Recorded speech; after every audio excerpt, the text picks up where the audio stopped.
Hey, what up everybody? It's Friday, so just got off work, but I wanted to come out here real quick because I got this new sticker. So I'm gonna slap this up on the van, right? And then I'll come out here tomorrow, Saturday. We're gonna do some work, we're gonna get some more stuff done. I did get some stuff ordered for the Dakota. So I got more sound deadening ordered. I still have to put another layer of sound deadening down because to finish off that center hump. But I did order 4 packs of sound deadening, and that does like 37 square feet. And each one of those sections in there is like 16 by like 12 or something like that, I think. I don't remember what it is, but they're bigger sheets anyways. So I'm gonna see how that stuff comes out because it was pretty cheap. It was 25 bucks a box. It's not labeled, it's not branded, it's just silver top plate and butyl rubber on the bottom. But it's 80 mils thick, so that's what we need. You know, whenever, like, I have people that ask me why I don't use wood for this and just put sections off and do like wood and then do like another layer of it, and then so it's like all kind of seamless, and then pop that back up in place. The answer to that is I want to be able to run this thing in other organizations.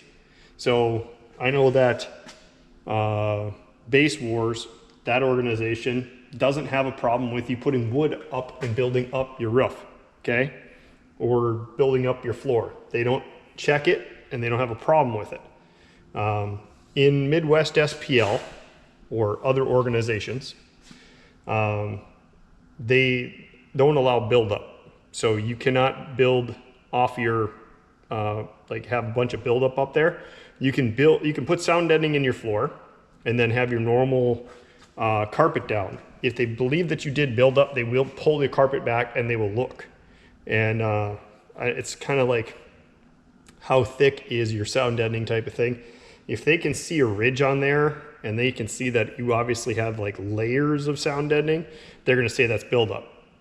You know, or if you took your factory carpet out of it and you put down like a thick rubber mat inlay in there after you did the sound deadening.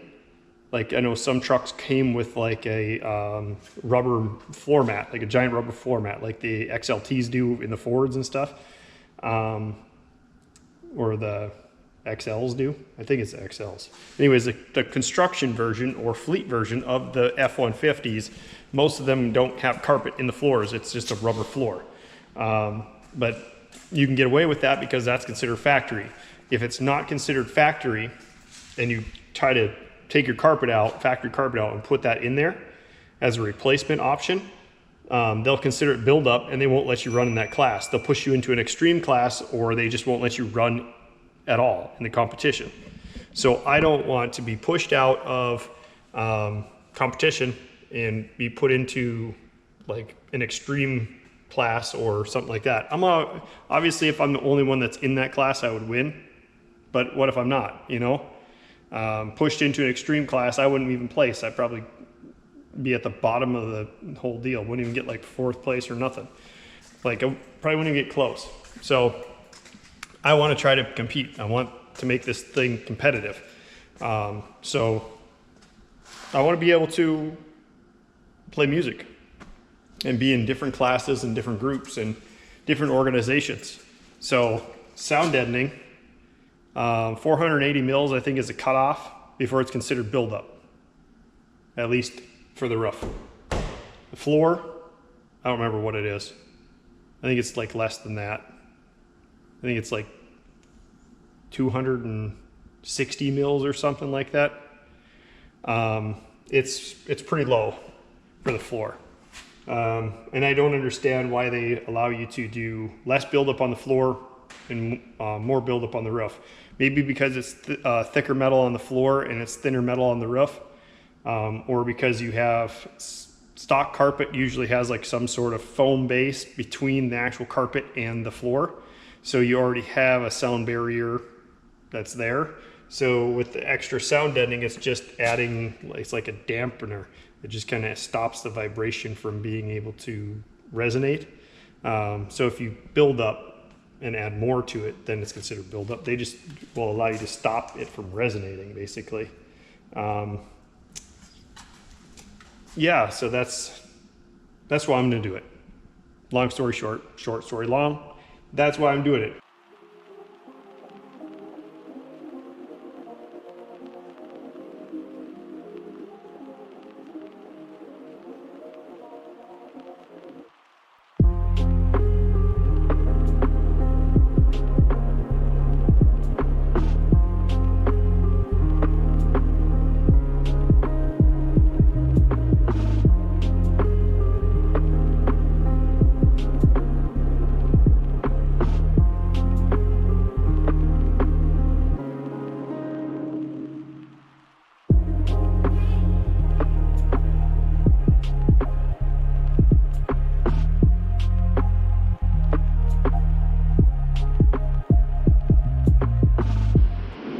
All right, guys, so we got it up there. There was a few bubbles and stuff like that. I tried to get them out the best I can with the razor blade. I might have to go back through and push a few of them here and there, but hopefully it doesn't bubble up too bad and get much gas underneath it to like separate it and start peeling it up. But I ended up getting it on there. So yeah, if you're wondering, it says Crossfire for life. So yeah, because I'm running that big Crossfire amp. So got the sticker. The sticker guy made it for me. So yeah, he said, you run Crossfire, right? I said, yep. He goes, all right, I got a sticker. So told me how much it was. I said, all right, go for it, make it up. This is what color. I said, make it pink and blue. So pink and blue it is. So it's bright, stands out. There you go. What up, everybody? What up? So I went over to Menards, and they actually had, because I was just going to pick up some spray foam stuff, and they actually had this stuff on sale for $2.24 a can. If I was to do the mail-in rebate on these, it would come to like $1.99 a can, something like that. So I was like, you know what, I'm just gonna do it. It was like 80 bucks for all this spray. It's like 3 cases. So we are good to go with spray foam for a while anyways. I don't know if the sale continues after that. I know like I think it said the rebate stuff was good through October 12th. So by the time you guys are seeing this, it's probably long gone. But always, this is just a reminder, always like just keep an eye out for sales and stuff like that, or for different things. Kind of just swing into your hardware store every once in a while and just see what's going on. Get out of the house. Some of you guys might be antisocial. It's fine. Swallow those anxiety pills and get your ass off the couch and go out there and see what they got. I mean, I just needed spray foam so I could fill some gaps today and possibly fill up that bench in the back part there. I'm probably gonna spray it. Almost 100% sure I'm gonna spray it. And then pro tip, when you're using expansion foam cans like this, get yourself some hot water in like a little 5-gallon bucket or something like that. As hot as water as you can get without getting to like a boiling point, and then set the cans in there and just let them sit in there for a while, and they'll just kind of float, and you know, they don't sink, they just kind of sit there and float.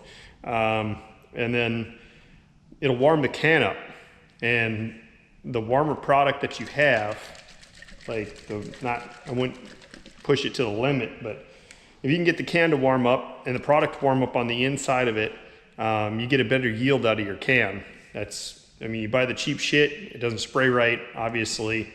That's 90% of the product out there. Even like the actual really good brand stuff, it's the same problem. You have to, if the can's cold, you're not gonna get a good yield. Warm the can up in a safe way. Don't shove it in a microwave or something stupid like that. And there goes the heater. And then, yeah, you'll get a better yield out of it. Hold the can upside down as well. Shake the shit out of it. hold it upside down, product can come down. The gas that's in there to help push it for your propellant will actually push the product down and out the can. So if you hold the can upside down, you're gonna get the most out of your cans. If you hold it vertical to where the nozzle's at the top and you're pulling, the only way that I would ever do that is if I'm filling gaps in like a ceiling line or something like that, or in like a roof line. But if you're able to actually turn the can and flip it to where the straw's at the bottom, I would do that 100% because you're gonna get better yield out of those cans. That's the best way to get your best bang for your buck with the product. Yeah, so today what we're gonna do is we are going to fill that in right there, and we're going to go along those edges and we're going to fill the bottom in and fill up. Once we build that up, I can do patch panels, and then I think around where that seatbelt goes in, if I do fill that in and it's squared off, I'm going to have to cut it out and notch it so the seatbelt can actually fit into there. But that's just a thought. If I do fill it, I'm only going to fill it to the bottom of that speaker housing right there, because I'm actually planning on utilizing that speaker housing. Yeah, I'm going to put some, like, whatever those are, 5x7s in there, 6x9s. I'd have to measure it off, but if they're 6x9s, you know I'm going with the PRVs. Those PRVs are freaking loud. I'm going with the PRVs if I do. Cheap on the doors for these doors, but for back there with the 6x9s, the only ones I recommend are PRV, 100%. I'm sure there's other brands out there that are good, but for like an actual like pro audio full range 6x9, I always recommend the PRVs. So that's the project that we got going on today, right now. So we will get to that. And I know I still got to wire up those lights, but right now, I just wanted to get some gaps filled, man. I want to fill some gaps. So yeah, stick around. Put you guys up on time lapse. We'll watch that, do that stuff, and you guys can watch me get that all sprayed out. Then I'll show you the finished product. I might figure out and do the math about at least doing a Sharpie mark for where and how big the blow through is going to be. So we'll see.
All right, everybody. So as you can see, I foam filled that. Let me see if I can zoom in a little bit there.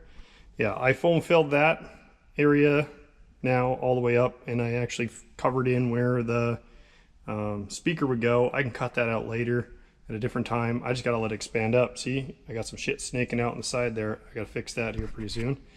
And then, yeah, I'm going to do this side next, and we'll get that up and going. But anyways, I'm going to finish up here and get this stuff set up. And then I think I'm going to cut that board and stuff later on and shave. I have to shave down all that foam, clean up any mess stuff and everything. Hey, what's up, everybody? So we're back at it again on this thing. Heater's going, so hopefully you can hear me.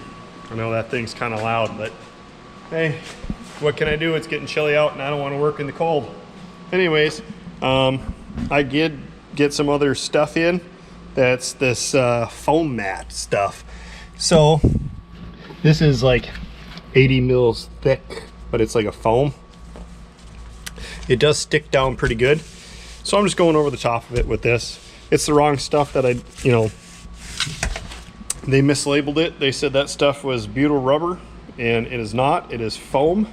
And so I'm just gonna lay it down on the floor, cover up all the other stuff that I had left over, and then it'll just give it extra padding, I guess, between that and the actual carpet, because that carpet's pretty thick.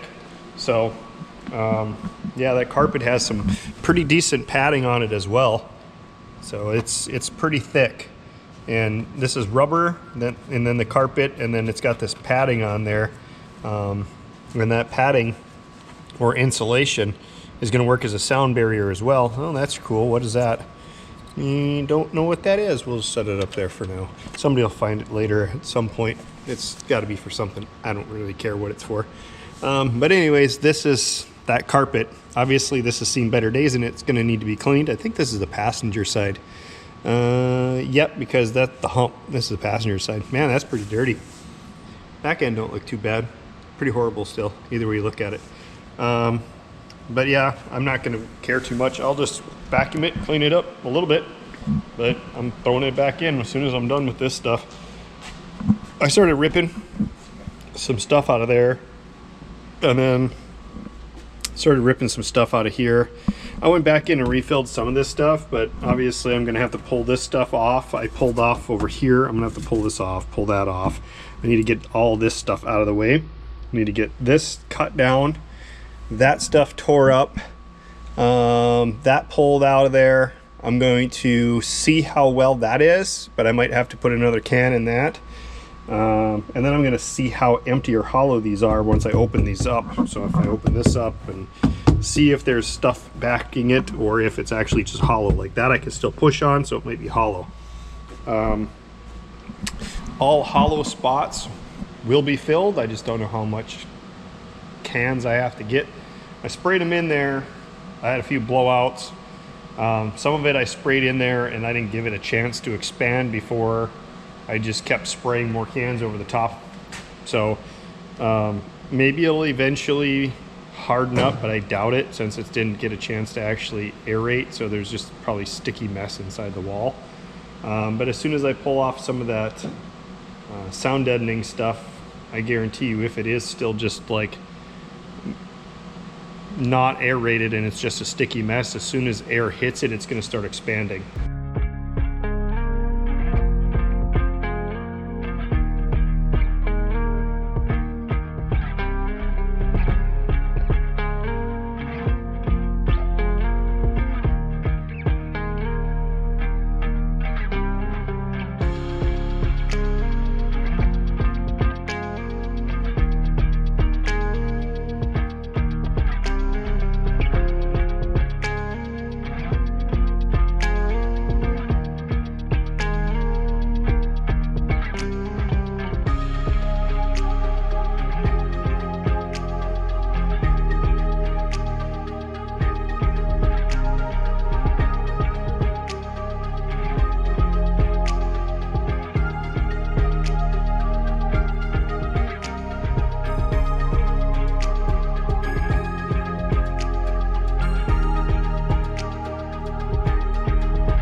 Hey, what's up? So we got this board in, we got everything kind of cleaned up.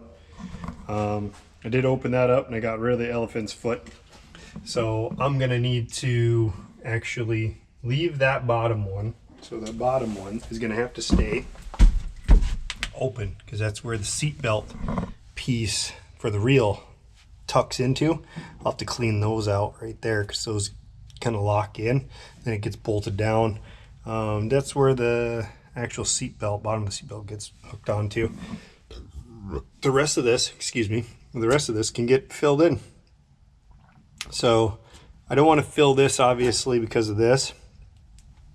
So I got to figure out how to still, there's a cavern inside there. And I got to figure out how I can actually fill that. And I think I might have to just spray it in little chunks, because I don't think anything should come back out of here, because I think that's all blocked off. And then up in here, that's all pretty much blocked off except for down here in this corner. And I can put a piece of wood going across here, which should let it not go down this way, but keep it up in there. I'm not too worried about filling this necessarily, just kind of going over to where that's at. And definitely inside of that little cavern area there.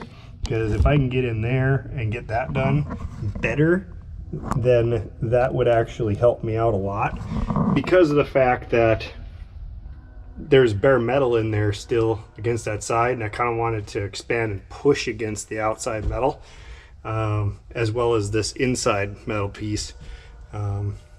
Yeah, so it hasn't obviously worked out the best in my favor with the spray foam this time, but I'm not too worried about it. It'll get figured out eventually. Got that side cleaned up too. This side here got filled in a little bit more. Don't know how this is because I haven't taken any of this stuff off yet. Obviously there's a hole in there, but I'm gonna have to cut this out anyways. Then I can actually see up in there and see how bad it is. I'll take this off as well. That stuff there I'll kind of clean up. I'm not really too worried about it right now, but I'll clean it up. Anyways, this wood's on. So this will get carpeted and it'll come down, and I'll carpet all this so it's nice and carpeted and wrapped.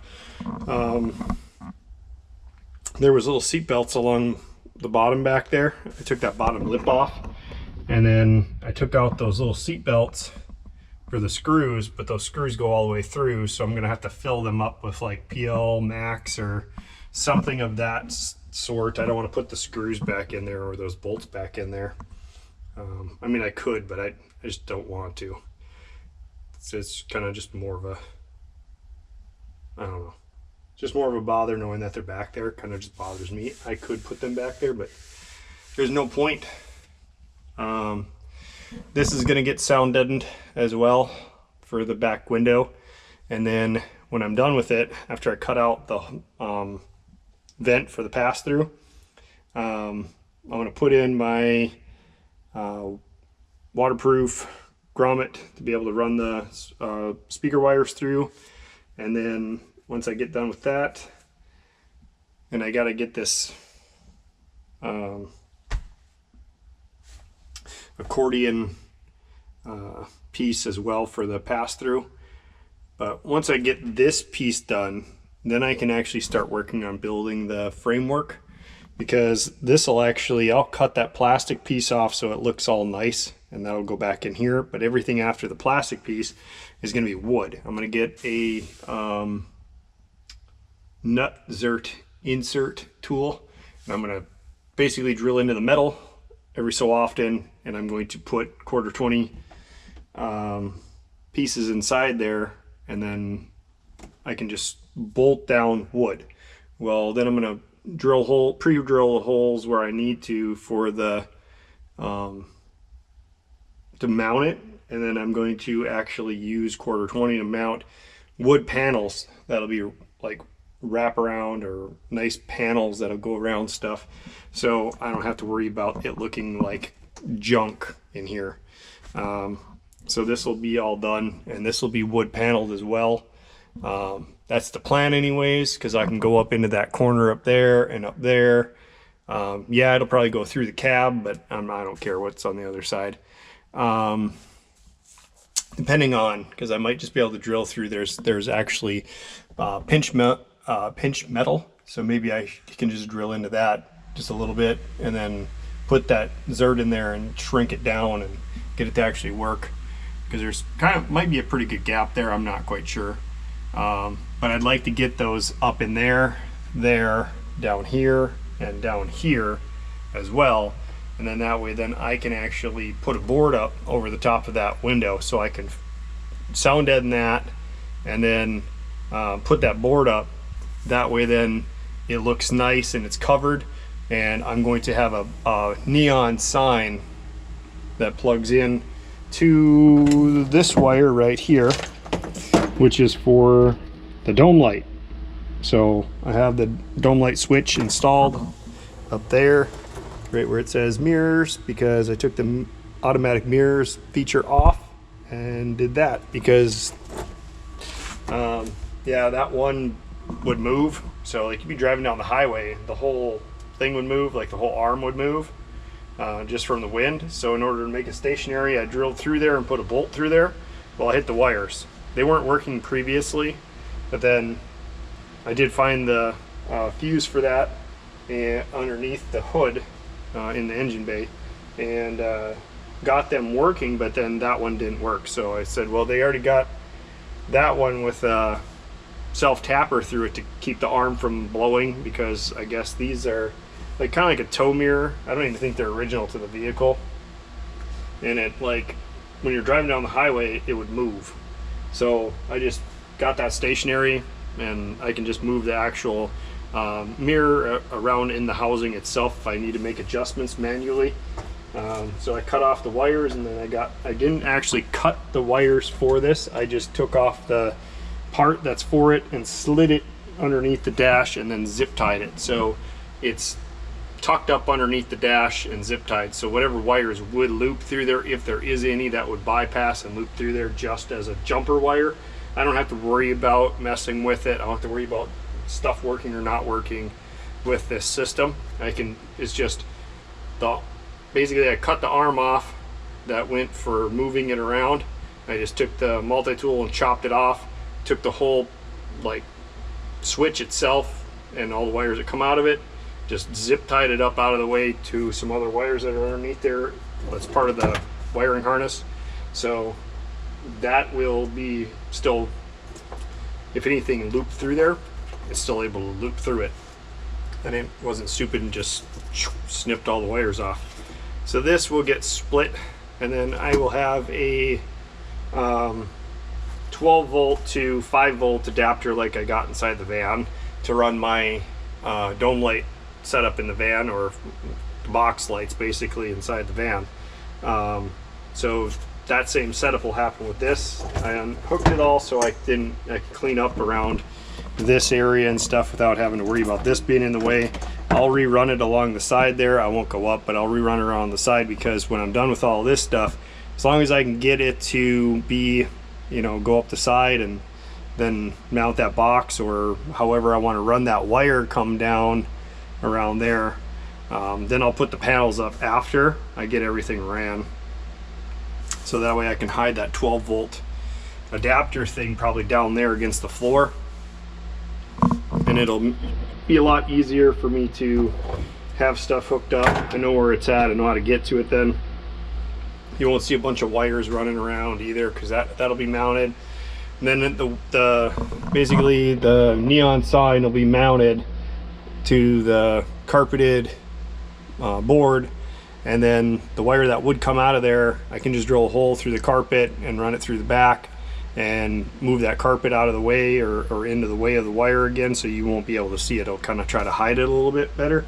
And then that'll come down the back side, because there'll be a gap a little bit, and then it'll come through, go down, connect to and plug into that 12 volt to 5 volt reducer, voltage reducer. And then yeah, you won't see any of that stuff, because then I can just put the other board back up, and then down there will be that little adapter. It'll be just kind of tucked down here, hidden down there. So we're slowly getting there, working on stuff. So anyways, stick around, and I guess we'll just get more at this later on. But anyways, thanks for watching.